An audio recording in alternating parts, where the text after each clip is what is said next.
এদিকে যুব ভারতীতে যে চরম বিশৃঙ্খলার পরিস্থিতি তৈরি হয়েছিল তার জন্য কড়া ব্যবস্থার বার্তা দিলেন রাজ্যপাল সিভি আনন্দ বোস। তিনি বলছেন ক্রীড়ামন্ত্রীর দায়িত্ব স্বীকার করা উচিত। কি বলেছেন রাজ্যপাল আরো বিস্তারিত জানবো। রুমা পাল আমাদের প্রতিনিধি রয়েছেন। রুমা, দেখো, রাজভবন থেকে বিবৃতিতে জানানো হয়েছে যে 15 ডিসেম্বর রাজ্যপাল মেসির কলকাতা সফরকে ঘিরে যে সৃষ্ট অনভিপ্রেত ঘটনার জন্য ক্রীড়ামন্ত্রী পদত্যাগ দাবি করেন এবং সরকারের যাদের দায়িত্ব রয়েছে তাদের বিরুদ্ধে ব্যবস্থা নেওয়ার আহ্বান জানিয়েছেন। তিনি বলছেন যে বিশ্ব ফুটবলের সর্বকালের অন্যতম সেরা খেলোয়াড় মেসির সঙ্গে কলকাতার ঐতিহাসিক সাক্ষাৎ হওয়ার কথা থাকলেও বাস্তবে সেই অনুষ্ঠান বিশৃঙ্খল রূপ নেয়। যে অভিযোগ করছেন ভিআইপি এবং ভিভিআইপি মেসির কাছে পৌঁছানোর সুযোগ দখল করে নেন। এই তালিকায় রাজ্যের 2 মন্ত্রী অরূপ বিশ্বাসী এবং সুজিত বসু সহ আরো একাধিক ভিআইপির নাম উঠে এসেছে। আরো জানানো হয়েছে যে লোক ভবনে ক্ষুব্ধ অনুরাগীদের পক্ষ থেকে একাধিক দাবি এসেছে, যেখানে ক্রীড়ামন্ত্রীর পদত্যাগের দাবি জানানো হয়েছে এবং সরকারের তরফে যারা দৃশ্যত পুরো ব্যবস্থাপনার দায়িত্বে ছিলেন ক্রীড়ামন্ত্রী সহ তাদেরই এই ঘটনার দায় স্বীকার করা উচিত। তদন্ত প্রক্রিয়া যাতে স্বচ্ছ এবং নির্বিঘ্নভাবে এগোতে পারে সেই স্বার্থে তাদের পদত্যাগ করে দায়িত্বশীলতার পরিচয় দেওয়া প্রয়োজন, এমনটাই কিন্তু রাজভবন থেকে বিবৃতি দিয়ে জানানো হয়েছে।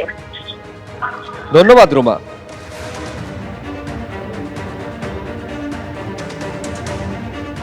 এবার আপনাদের দেখাবো বিরোধী দলনেতা শুভেন্দু অধিকারী, তিনি কি বলবেন।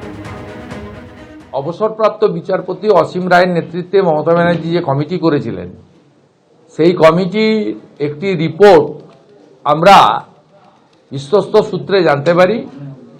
তারা একটি রিপোর্ট রাজ্য সরকারকে জমা দেয় এবং বলে সিট গঠনের সুপারিশ করার জন্য। সিট গঠনের ক্ষেত্রে পীযূষ পান্ডে সহ 4 জন পুলিশ অফিসারকে দিয়ে একটি সিটের ফরমেশনের অর্ডার কপি সংবাদ মাধ্যমে নবান্ন থেকেই দেওয়া হয় বা তারা সংগ্রহ করে।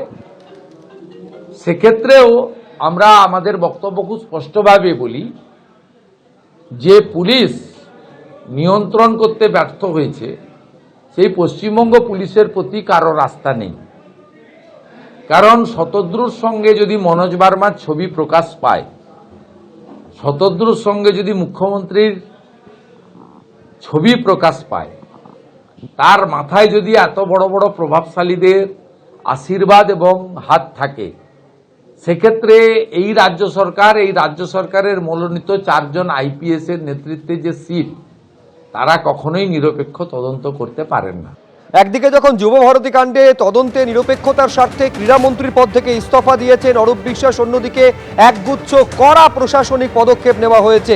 রাজ্য পুলিশের ডিজিপি এবং অন্যদিকে বিধাননগরের যিনি সিপি রয়েছেন তাদেরকে শোকজ করা হয়েছে। 24 ঘন্টার মধ্যে জবাব তলব করা হয়েছে তাদের থেকে। অন্যদিকে বিধাননগরের পুলিশ কমিশনার মুকেশ কুমার, তারও জবাব তলব করা হয়েছে।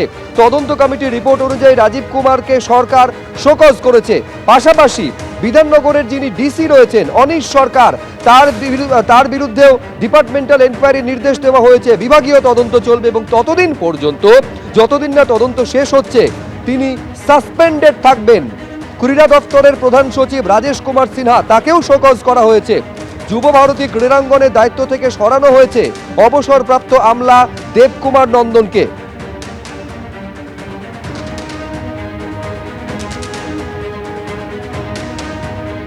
যা করা হয়েছে সেটা শুধু ফেস সেভিংয়ের জন্য করা হয়েছে, ভোট সেভিংয়ের জন্য। ভোট সেভিং কেন?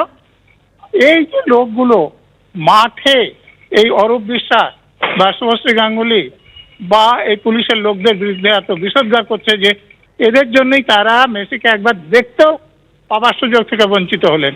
ওই লোকগুলো যাতে ভোটটা তার বিরুদ্ধে না দেয় তার জন্য এটা করা হয়েছে।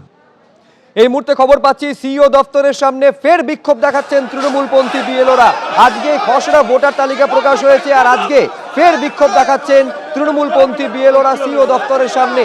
এর আগে একাধিকবার এই বিএলও অধিকার রক্ষা কমিটির তরফে বিক্ষোভ দেখানো হয়েছে। সেই ছবিরই পুনরাবৃত্তি আজকে ফের দেখা যাচ্ছে সেদিন যেদিন প্রকাশিত হলো খসড়া ভোটার তালিকা।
ইলেকশন কমিশনকে জবাব দিতে হবে, এইভাবে অন্যায় কাজ করে যাচ্ছে।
এবিপি আনন্দ, এগিয়ে থাকে, এগিয়ে রাখে।